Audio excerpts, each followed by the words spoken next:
may be important for those in such deep distress, but how significant is today in the story of the war that has blasted across Syria for the last 5 years? Charles Lister is a senior fellow at the Middle East Institute in Washington. To what extent does he think the rebels are going just from one embattled place to another? Well, this is sort of part of the problem, is that the safety and security of these individuals is going to be temporary wherever they end up going.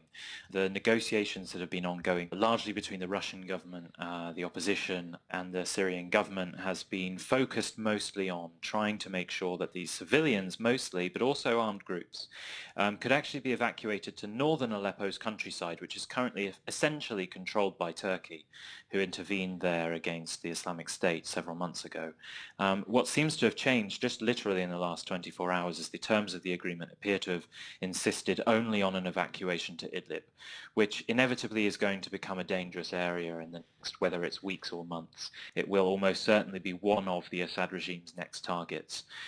So it's of course from a humanitarian standpoint an excellent thing that these individuals, these people are being allowed to be evacuated. But the horrible reality of the conflict in Syria is that the conflict is not over. The fall of Aleppo does not represent the end of the war by any means. And Idlib, as I say, is going to become a dangerous place in the relatively near future. Is Idlib being targeted already? Well, it is being targeted sporadically by airstrikes and barrel bombs. In fact, I think yesterday some ballistic missiles were fired on several towns there. So it's definitely already a dangerous province. The fear, I guess, within Syrian communities is that the kind of intensity and the kind of focus of bombardment that we've seen on Aleppo in the past several months will eventually be translated into Idlib, which is, of course, a vastly bigger amount of territory. It's, of course, a whole province. But it is really the last remaining major active stronghold of the armed opposition. Of course, Idlib has also become home to the de facto al-Qaeda affiliate that had previously best known as Jabhat al-Nusra.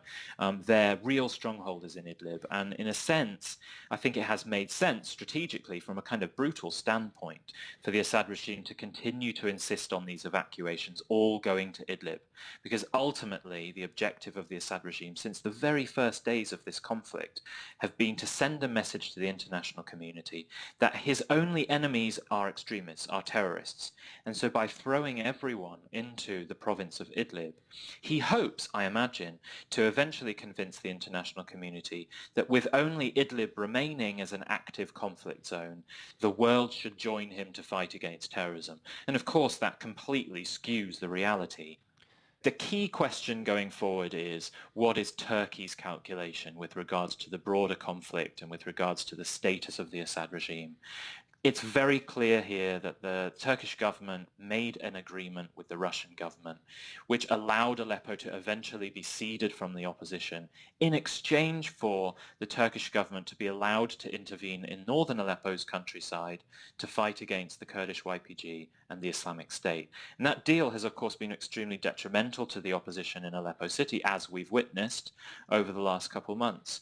But Turkey, complicatedly enough, has continued to support the opposition in the next door province in Idlib. And so Turkey, in a sense, is hedging its bets. It could very well choose to make a similar agreement with the Russian government, potentially also with Iran, over the status of Idlib, in which case the opposition there will be in a very, very sticky situation. On the other hand, it may not. Is there a downside in the fall of Aleppo for those who have been supporting President Assad? I mean, from outside, many people might say that this is a day of triumph for Russia and Iran. Is that right? Assad, of course, stood up this morning and made an interview in which he said the fall of Aleppo is a historical event, no different to the birth of Jesus Christ. So it's been quite clear what Bashar al-Assad thinks that he has just won.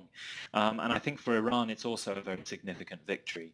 I mean, Bashar al-Assad has labeled the vast majority of western Syria, which is the majority of the kind of urban areas of the country, as useful Syria. And really conquering Aleppo was the last final puzzle piece of this useful Syria.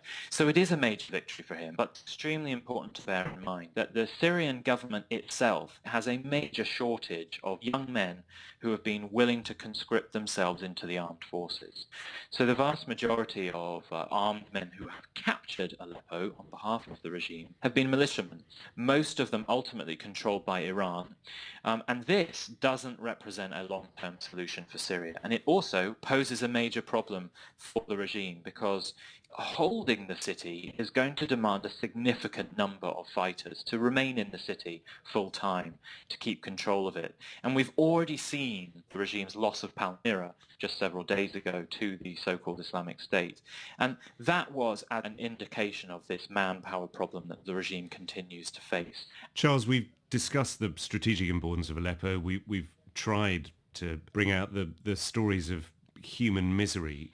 In terms of the city, what are your reflections on the fall of Aleppo? For history's sake, it's a very, very, very sad day, or been a very sad few weeks. It's an 1,000-year-old city.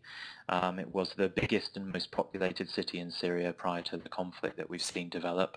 And it was a beating heart of culture in the world, full of extraordinary history and archaeology, much of which has now been destroyed. It's a symbol of what's happened elsewhere in Syria. What's happened in Aleppo really is a stinging indictment of the international community and its ability to actually fundamentally alter or push back against actors who are willing to flout international law and norms. And the United Nations has repeatedly found itself to be completely paralyzed as an organization. People rose up in 2011. They weren't asking for the overthrow of Bashar al-Assad. They were asking for political reforms.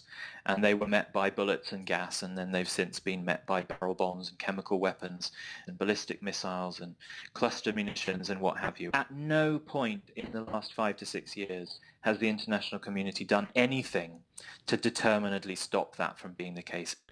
Charles Lister from the Middle East Institute. That's it from Newshour.